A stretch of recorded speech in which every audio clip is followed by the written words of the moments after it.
Ngayong araw ay nag-crib kami ng lato at ng saang, kaya naman sa puntong ito hindi namin ito papasayluin at kinilaw namin dito sa tunga ng Katunggan at for sure na maglalaway na naman yung mga marites at mabubungkag na naman yung mga baho nito at nasamahan nyo kami. What's up sa inyo guys? For today's video, dahil napakaganda na ng panahon, kaya naman pupunta na naman kami ni Ivy ng dagat. At siya nga pala guys, dalawa lang kami pupunta ng dagat at inandan na kaagad namin yung mga kagamitang pandagat namin. At sa puntong ito guys, bumiyahe na kaagad kami papunta sa dagat namin. At kung nakikita nyo guys, umagi pa kami sa karsada dito na napakaganda naman talaga. At habang bumibiyahe kami guys, hindi namin inaasang pangyayari na sugatan namin si Uncle na namana ng maisda. Pero sabi niya ay pang-ulam niya lang daw yung isda, kaya naman dumiretso na kaagad kami dito. Hindi bali nang hindi kami nakapalit, meron naman kami mga baon dito na napakasarap naman talaga at mapakuratan namin kayo kung ano yung mga dala namin. At sa puntong ito guys, medyo taob-taob na pala, kaya naman saktong-sakto dito na lang muna kami sa Katunggan ni Ivy magtatambay at dalawa lang pala kami dito, kaya naman napaka-peaceful lang talaga. At as you can see naman guys, initsa na kaagad namin yung aming lamisa na pinakadugay na sa buong mundo at matagal-tagal na rin namin ito hindi nagagamit. Medyo kinaling-kaling na nga siya pero goods na goods pa rin yan. Kapag dito sa Katunggan, lumalaban pa rin yan at binutang na kaagad namin yung isusurpresa namin sudan sa inyo guys. At ito nga pala yung sudan namin guys, itong saang na napakasarap naman talaga at luto-luto na yan, kaya naman pwede nang habhabin yan. At siyempre yung lato natin na napaka-presko pa, hindi na natin yan papasayluin. At kung nakikita nyo si Ivy guys, napaka-excited talaga kumain ng lato, kaya naman sinima-sima niya na kaagad bago namin simulan yung pagbungkag ng bahaw. At siyempre meron din kami ditong kinilaw na napakasarap naman talaga guys at hindi ka rin magmamahay dyan kapag natikman mo yan.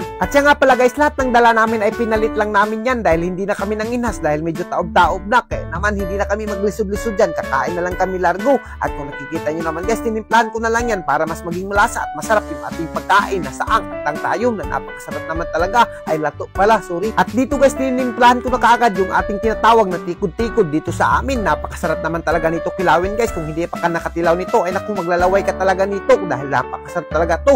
At kung nakikita nyo guys, pinitik-pitikan ko lang ng suka at bitsin at agriuhers dyan, na napakasarap naman talaga. Kaya talaga magmamahay dito guys at for sure na naglalaway ka na sa video namin. Dito pagkatapos kong tinimplahan, siyempre hindi na kami nagpadugay-dugay, siningitan na kaagad ako ni Ivy dyan guys. Naku, napakasarap talaga kapag si Ivy yung nagsungit, hindi talaga ako nagmamahay dito. At sa puntong ito guys, piniktusan na kaagad ni Ivy yung saang dyan at pati ako yung kinilaw na pinakapaborito ko, piniktusan ko na rin, ay sinungit ko na. Naku, talagang napakasarap naman guys at for sure naglalaway na kayo. At kung umabot ka sa video na to guys, ay naku, i-mention mo na yung mga kasama mo at mag-food trip na kayo ng mga ganito guys. Napakasimple lang yung pagkain ito, dito lang si kilid ng Katunggan, pero yung dala yung pagkain guys ay naku, mamahalin talaga yan. Ito yung mga hinahanap ng mga dato na nakapaligid sa ibang subdivision. Pero dito sa probinsya namin guys, napakadali lang talaga nitong kuhain at napakamura lang talaga, kaya naman hindi ka talaga magmamahay. Pero sa ibang lugar to guys ay naku, talagang napakamahal na nito at bihira lang nito nila makita sa buong buhay nila. At kung makakain man sila ay hindi na presko, pero dito sa lugar namin guys, lahat ng kinakain namin dito ay napaka-presko pa. Kaya kami ni Ivy talaga guys, hindi na kami nagpatumpik-tumpik pa, talagang hindi namin pinasaylo yung mga saang,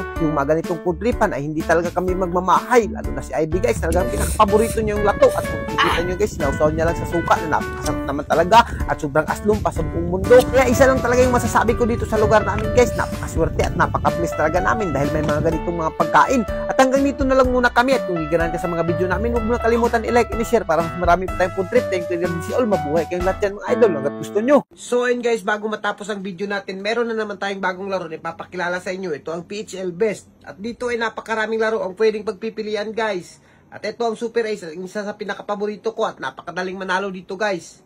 At alam nyo ba guys, mamimili kami ni Ivy ng mabibigyan ng pahalipay guys kapag nag-register kayo. Nasa comment section yung link guys. At huwag nyo nang kalimutan i-share rin yung ating mga video.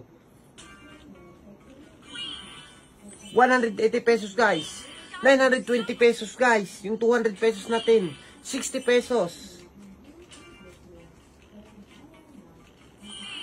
200 pesos, 140 pesos.